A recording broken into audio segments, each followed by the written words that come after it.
Olá, tudo bem? Nesse vídeo nós vamos tratar da descolonização da África, ou a África no pós-guerra. Faremos em forma de tópicos para facilitar a assimilação. O desenvolvimento da consciência africana no pós-guerra. Isso se deu quando os soldados africanos estavam nos campos de batalhas da Segunda Guerra Mundial e ouviam de seus líderes aliados falar a respeito da liberdade dos povos, da autodeterminação dos povos, ao criticarem o imperialismo praticado pela Alemanha nazista. Na imagem nós podemos ver aí os soldados africanos partindo para o campo de batalha. Essa percepção vai se dar no campo de batalha e vai se dar também entre os jovens que estudavam na Europa. Estes vão entender, não no campo de batalha, mas nas cadeiras de suas universidades, o que era o imperialismo. Né? E eles começam a entender como se dava a dominação colonial. E esta se dava baseada praticamente em dois elementos: a exploração das riquezas naturais do continente africano e a exploração da mão de obra africana por essas metrópoles europeias. Muitos desses jovens vão retornar ao continente africano dispostos a lutarem contra a opressão. No mapa a gente pode ver aí o continente africano distribuído, dividido entre essas metrópoles, né? A Alemanha, Bélgica, Espanha, França, Inglaterra e Portugal. Os Estados Unidos e a União Soviética.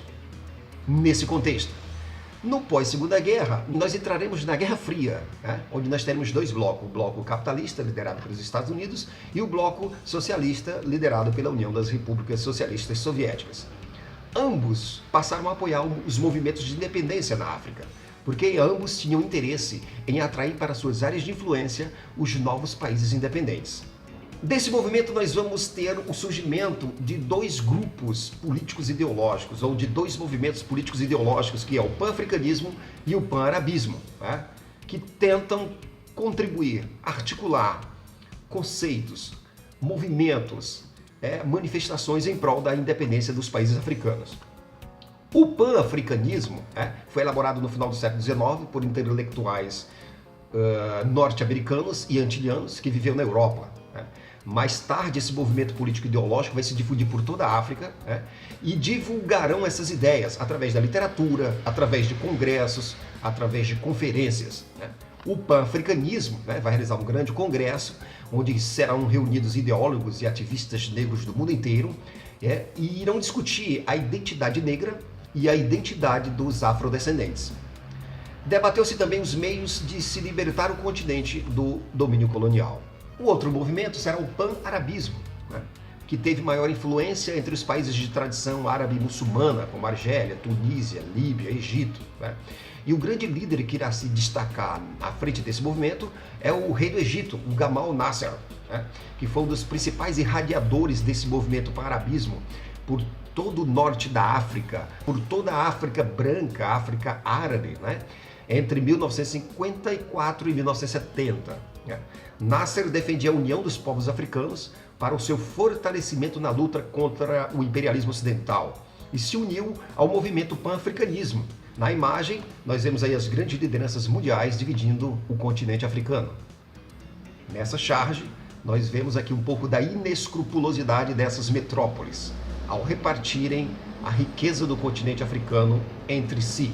Então nós podemos resumir o pan-arabismo nos seguintes tópicos: defende a unidade dos povos árabes, apoio à independência dos países árabes, tinha uma tretazinha com Israel, evitar a formação do Estado de Israel, e defendiu também o Estado populista, com reformas sociais e a política de não alinhamento com os dois blocos da Guerra Fria, o bloco capitalista ou o bloco socialista. No mapa, os países do norte da África, de cultura árabe e muçulmana, organizados em volta do movimento pan-arabismo. 6. Sobre o processo de independência nos países africanos. Os países africanos se tornam independentes, mas para isso foi necessário lutar contra a dominação política e a exploração econômica estrangeira. Todo o continente africano vai conquistar sua emancipação política entre as décadas de 1950 e 1970. Em alguns casos, o processo de independência não envolveu intensos combates armados, sendo conduzidos por negociações políticas entre os dirigentes e as elites africanas. Em outros casos, como as colônias portuguesas e na Argélia francesa, os processos de independência ocorreram através de lutas intensas, que causaram a morte de milhares de pessoas. Um caso curioso de independência nesse processo foi o Congo, né? O país africano teve sua independência decidida na Conferência de Bruxelas, em janeiro de 1960, na Bélgica. Nessa ocasião, as autoridades belgas e chefes políticos locais estabeleceram a data de 30 de junho de 1960 para a saída dos colonizadores do país. Na imagem, uma reunião aqui das lideranças congolesas, né, na pós-conferência de junho de 1960. As colônias portuguesas, principalmente Angola e Moçambique, eram colônias portuguesas desde o século XVI e ao longo de mais de 400 anos os africanos resistiram a essa colonização das mais diferentes formas. Mas é a partir da década de 60 que vai ganhar força a luta armada, né? Os jornais, as greves de trabalhadores, o boicote aos pagamentos de impostos, né? Estudantes intelectuais e até brasileiros, né, que lutaram lá no território contra a dominação portuguesa, né? E isso vai desencadeando movimentos de independência. Após a conquista da independência, esses países vão enfrentar rivalidades étnicas e divergências ideológicas dos partidos políticos que deram origem a essas guerras civis, que se arrastaram por décadas. No mapa, a gente pode ver aqui as colônias portuguesas, né? Angola no lado ocidental, Moçambique do lado oriental, tá? E a metrópole na Península Ibérica, mais acima, no norte. As colônias francesas.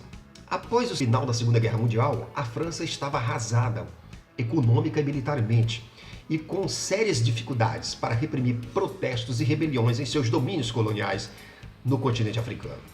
Algumas colônias francesas aproveitaram da situação de fragilidade política, econômica e militar e conquistaram sua independência de forma relativamente pacífica, né, por meio ou de acordos ou de plebiscitos, apesar de alguns conflitos e levantes populares. Foi o caso da Tunísia, do Marrocos e da África Equatorial.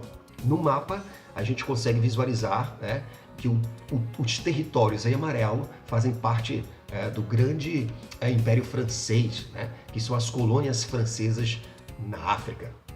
A Argélia francesa, diferentemente das demais colônias francesas que negociaram sua independência, né, ocorreram violentas lutas em que milhares de pessoas morreram, né, ao longo de 8 anos de guerra, de 1954 a 1962.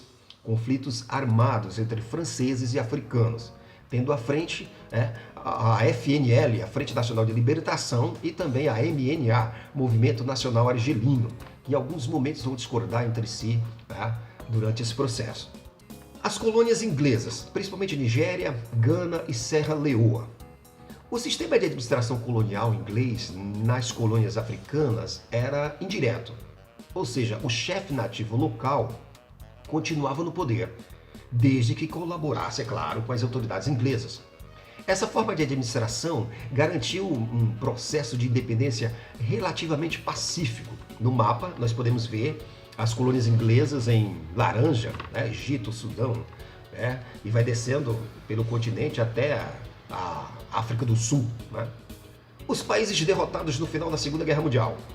A Alemanha derrotada perdeu suas colônias africanas, que passaram a ser controladas pelos países aliados, Inglaterra, França, Bélgica.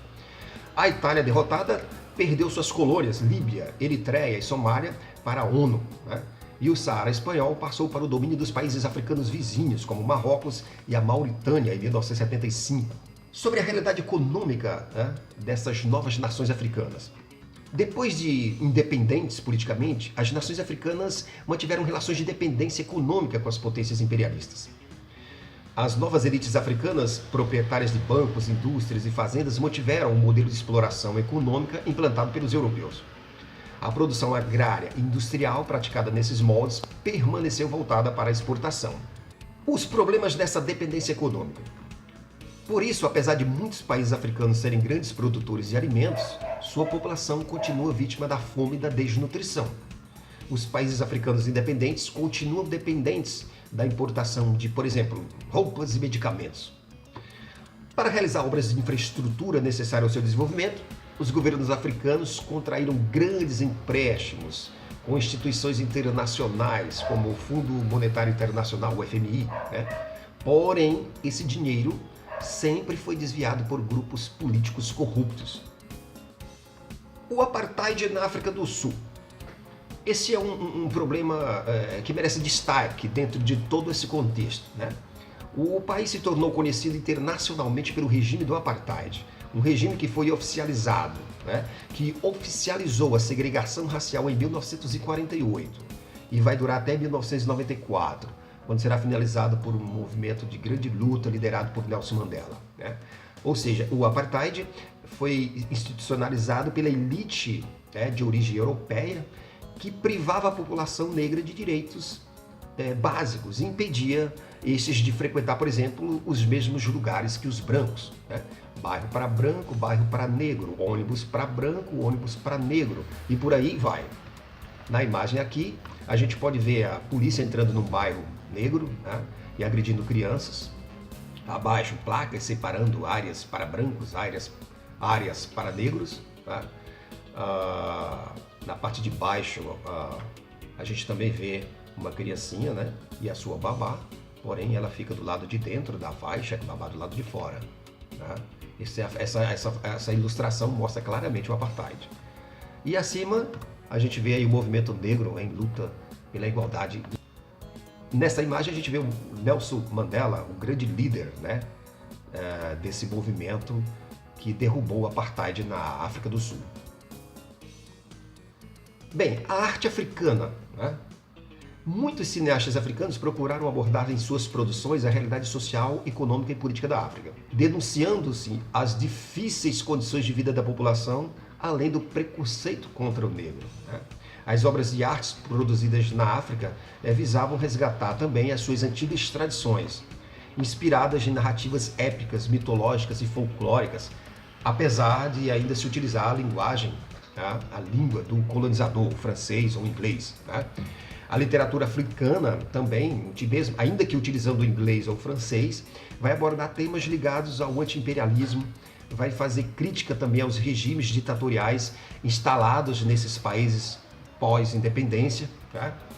Um outro elemento também da arte africana é a música, né, que se caracteriza por uma grande diversidade, né, de ritmos, que deram origens também, né, a outros ritmos pelo mundo, né, como por exemplo o blues e, no nosso caso brasileiro, o samba. Espero que você tenha gostado, dê um like aqui embaixo e até a próxima!